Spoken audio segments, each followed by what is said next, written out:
दोस्तों, ऑस्ट्रेलिया के घास के मैदानों और जंगलों में एक ऐसा जीव रहता है जो न सिर्फ अनोखा है बल्कि इसे देखकर लगता है जैसे प्रकृति ने आर्ट और साइंस को मिलाकर एक चमत्कार बना दिया हो। मिलिए पीकॉक स्पाइडर से। सिर्फ 5 मिलीमीटर का ये मकड़ा साइज में जितना छोटा है, रंगों, डांस और अंदाज में उतना ही बड़ा। इस मकड़े का असली नाम है मराटस वोलन्स, लेकिन लोग इसे प्यार से पीकॉक स्पाइडर कहते हैं क्योंकि इसके पीछे के हिस्से पर एक रंग बिरंगा पंख होता है जो दिखता है एक नाचते मोर जैसा। ये मकड़ा खासतौर पर तब चमकता है जब बात आती है प्यार की। जब एक नर पीकॉक स्पाइडर को मादा मकड़ी पसंद आती है तो वो करता है ऐसा डांस जिसे देख वैज्ञानिक तक दंग रह गए। वो अपने चमचमाते रंग फैलाता है, आगे के पैरों को हवा में उठाता है और फिर शुरू करता है एक डांस परफॉर्मेंस जो होती है पूरी तरह कोरियोग्राफ्ड। इसके हर मूव का एक मकसद होता है मादा का ध्यान खींचना और उसका दिल जीतना। लेकिन ये सिर्फ एक रोमांटिक परफॉर्मेंस नहीं, ये एक डांस और डाई सिचुएशन है। अगर मादा को डांस पसंद नहीं आया तो वो नर को खा भी सकती है। जी हाँ, असफल डांसर का अंजाम हो सकता है मौत। प्रकृति के इस स्टेज पर प्यार का इम्तिहान जिंदगी और मौत का खेल बन जाता है। पीकॉक स्पाइडर की सुंदरता सिर्फ इसकी चाल में नहीं, इसके रंगों में भी छुपी हुई है। इसके शरीर पर जो चमकदार रंग हैं, वो सामान्य पिगमेंट से नहीं बल्कि नैनो स्ट्रक्चर से बनते हैं, जैसे एक जीवित इंद्रधनुष।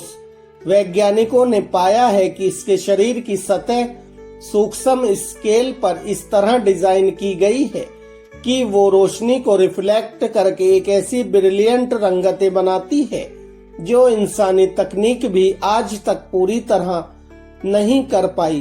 पीकॉक स्पाइडर जंपिंग स्पाइडर परिवार की एक प्रजाति है जो मोर मकड़ियों जीन्स से संबंधित है। ये मकड़ियां ऑस्ट्रेलिया के कुछ क्षेत्रों की मूल निवासी हैं और आवासों के विस्तृत वितरण पर कब्जा करती हैं। इनके पास एक विशेष दृश्य प्रणाली है जो इन्हें पूर्ण दृश्यमान स्पेक्ट्रम के साथ साथ पराबैंगनी सीमा में भी देखने की अनुमति देती है। इससे इन्हें शिकार का पता लगाने और उसका पीछा करने में मदद मिलती है। इस प्रजाति के नर की पहचान उनके रंगीन पेट के फ्लैप से होती है, जिसका उपयोग प्रणय निवेदन के दौरान मादाओं को आकर्षित करने के लिए किया जाता है। दोनों लिंगों की शरीर की लंबाई लगभग 5 मिलीमीटर तक होती है। दोनों लिंगों की मादा और अपरिपक्व मकड़ियां भूरे रंग की होती हैं, लेकिन उनके रंग पैटर्न ऐसे होते हैं जिनसे उन्हें संबंधित प्रजातियों से अलग पहचाना जा सकता है।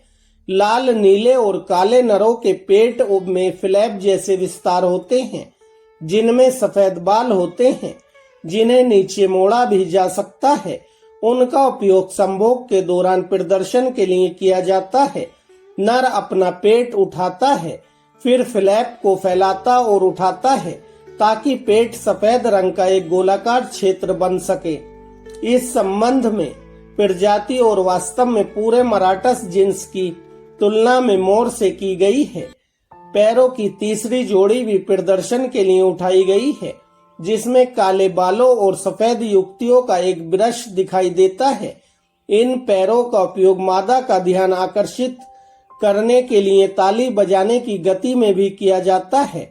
मादा के पास पहुंचते समय नर अपने उठे हुए पैरों और पूंछ को हिलाते हुए अपने पेट को हिलाता है और अगल बगल से नाचता है। नर मोर मकड़े के प्रणय निवेदन का एक महत्वपूर्ण हिस्सा पंखा नृत्य के साथ होने वाले कंपन है। ये कंपन कैसे उत्पन्न होते हैं, इसका सटीक तंत्र ज्ञात नहीं है, लेकिन यह ज्ञात है कि ये इनके पेट में तेज गतिविधियों से लगभग पूरी तरह उत्पन्न होते हैं।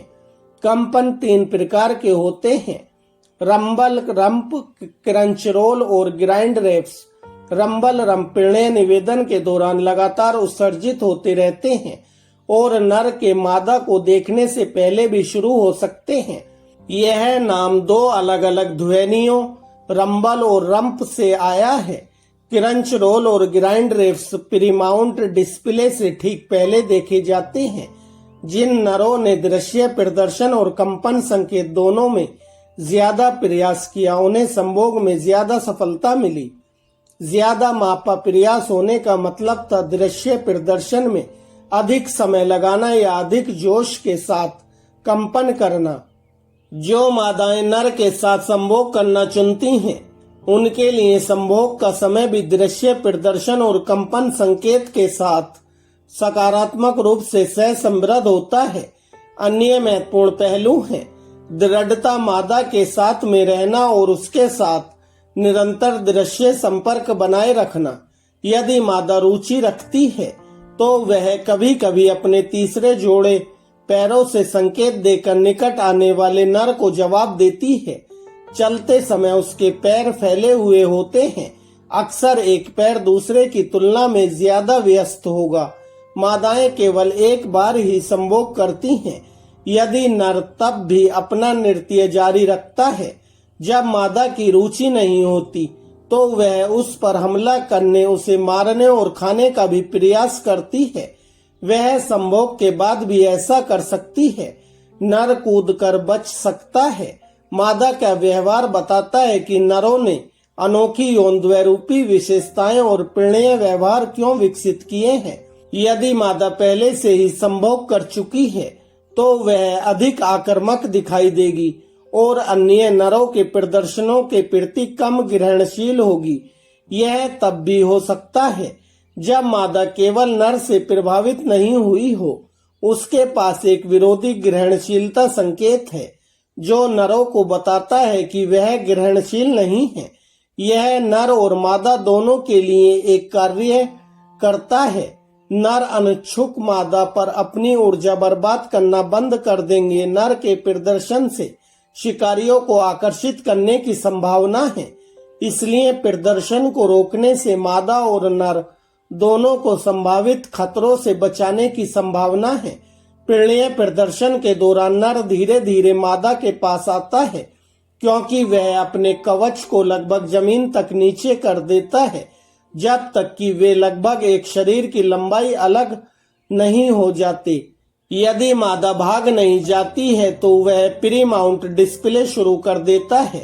प्री माउंट डिस्प्ले एक अत्यधिक संरक्षित व्यवहार है। पीकॉक स्पाइडर एक विशिष्ट अनुक्रम का पालन करता है। तीसरे पैर को पहले और दूसरे पैर के ऊपर सामने की ओर घुमाया जाता है जबकि वह अपने रंगीन पंखे के फ्लैप को वापस ले लेता है। तीसरे पैर को नीचे किया जाता है और कांपते हुए फैलाया जाता है। पहले पैरों को शरीर के सामने सीधा रखा जाएगा और लगभग मादा को छूता हुआ रखा जाएगा। इसके बाद नर मादा की ओर बढ़ेगा। मैथुन कई मिनटों से लेकर कई घंटों तक चल सकता है। संपर्क फेरोमोन जो अक्सर रेशम की ड्रैग लाइनों पर छोड़े जाते हैं। ये फेरोमोन जो मादा मकड़ी के पेट से निकलते हैं दृश्य संकेतों की अनुपस्थिति में भी नर को प्रणय निवेदन के लिए प्रेरित कर सकते हैं। मादा द्वारा छोड़े गए फेरोमोन इस बात का संकेत हो सकते हैं कि वे पहले से ही संभोग कर चुके हैं या नहीं और किसी अन्य नर को संकेत दे सकते हैं कि उसे प्रणय निवेदन करना है या नहीं। पीकॉक स्पाइडर मादा का ध्यान आकर्षित करने के लिए अपने रंगीन ओपिस्थोसोमल फ्लैप का उपयोग करते हैं। हालांकि संभोग अनुष्ठान का ज्यादातर भाग 4 से 50 मिनट के बीच तीसरे पैर को लहराने और कंपन करने से मिलकर बनता है। मोर मकड़ियां दिन भर सक्रिय रहने वाली शिकारी होती हैं जो मुख्य रूप से कीड़ों और अन्य मकड़ियों को खाती है। एक तेज दृश्य प्रणाली का विकास लगभग निश्चित रूप से शिकार का पीछा करने के लिए एक अनुकूलन के रूप में उत्पन्न हुआ। हालांकि इस विकास के इनके बैठो और इंतजार करो पूर्वजों की तुलना में एक घुमक्कड़ जीवन शैली को भी सुविधाजनक बनाया, जिससे कूदने वाली मकड़ियों को घूमने और कई वातावरणों का सामना करने में सक्षम बनाया गया। गहरी दृष्टि शायद मोर मकड़ियों के लिए नए प्रकार के आवासों को नेविगेट करने, उनमें रहने और उनका दोहन करने में उपयोगी रही है और निसंदेह जटिल दृश्य संकेतों के विकास के लिए मंच तैयार किया है। अन्य कूदने वाली मकड़ियों की तरह ये शिकार को पकड़ने के लिए जालों पर निर्भर नहीं करती। ये अपने शिकार का पीछा करने के लिए अपनी गहरी दृष्टि का उपयोग करती हैं। आमतौर पर ऑस्ट्रेलियाई बसंत के दौरान सबसे ज्यादा सक्रिय होती हैं, जो इनका प्रजनन काल होता है। परिपक्व नर अगस्त से दिसंबर तक दिखाई देते हैं, जबकि मादाएं थोड़ी देर बाद दिखाई देती हैं और लंबे समय तक जीवित रहती हैं। दिसंबर में मादाएं अपने अंडे देने और उन्हें शिकारियों से बचाने के लिए छिपी रहती हैं। अपरिपक्व मादा मोर मकड़ियां वयस्कों जैसी ही होती हैं, सिवाय इसके कि उनके पेडिप्लप्स रंगीन होते हैं।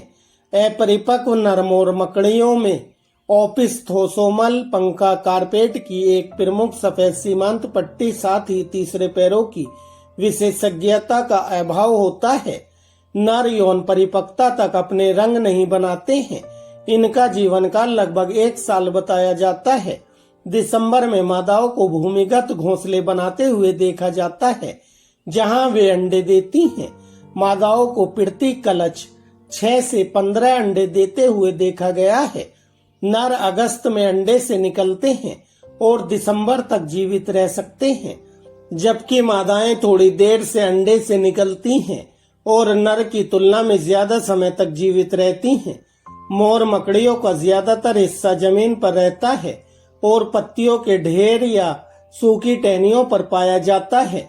ऐसा माना जाता है कि मादाएं सूखी टहनियों पर पत्तियों के निशान की नकल करती हैं। हालांकि ये रेत के टीलों से लेकर घास के मैदानों जैसे कई तरह के आवासों में भी पाई जा सकती हैं। मोर मकड़ियों में से प्रत्येक की 8 आंखें होती हैं, जो टेलीफोटो लेंस, टीयर रेटिना और पराबैंगनी संवेदनशील फोटोरेस्पेस्टर से सुसज्जित होती हैं। ये अपने आकार के कारण ऑप्टिकल रेजुलेशन की भौतिक सीमा तक पहुंच चुके हैं। यह विशेष दृश्य प्रणाली ने पूर्ण दृश्यमान स्पेक्ट्रम के साथ साथ पराबैंगनी रेंज में भी देखने की अनुमति देती है। इनके पास प्राथमिक आंखों का एक सेट होता है, जो तेज दृष्टि प्रदान करता है, और द्वितीयक आंखों जो इन्हें गति का पता लगाने में मदद करती है। इनकी शानदार दृष्टि शिकार का पीछा करने में भी उपयोगी होती है। नर के पेट में शल्क होते हैं, जो इसके प्रसिद्ध रंगीन प्रदर्शन को प्रदर्शित करते हैं। कुछ नर मोर मकड़ियां अपने शल्कों को लाल से हरे और फिर थोड़ी सी हरकतों से बैंगनी रंग में बदलने में भी सक्षम होती हैं। इसके लिए वे अपने विशेष उदर शल्कों का उपयोग करती है, जिनमें 3 आयामी परावर्तक विवर्तन झंझरी संरचनाएं होती हैं। वे दृश्य और पराबैंगनी दोनों रेंज में प्रकाश को परावर्तित कर सकती हैं। तो दोस्तों, कुल मिलाकर पीकॉक स्पाइडर न सिर्फ हमें एंटरटेन करता है, बल्कि ये हमें ये भी सिखाता है कि प्रकृति में हर जीव, चाहे वो कितना भी छोटा क्यों ना हो, उसका अपना स्टाइल, अपना टैलेंट और अपनी कहानी होती है। ये मकड़ा हमें बताता है रंगों की दुनिया सिर्फ फूलों या पक्षियों तक सीमित नहीं है। कभी कभी सबसे छोटे जीव सबसे बड़ी कला पेश करते हैं। तो अगली बार जब आप किसी मकड़े को देखें तो डरिए मत, क्योंकि हो सकता है वो एक कलाकार हो, प्रेम में डूबा हुआ हो और शायद अपनी जिंदगी का सबसे बड़ा शो पेश कर रहा हो। अगर आपको पीकॉक स्पाइडर की ये रोचक जानकारी पसंद आई हो तो लाइक करें, शेयर करें और कमेंट में बताएं, क्या आप भी इस छोटे से नाचने वाले स्टार से मिलना चाहोगे।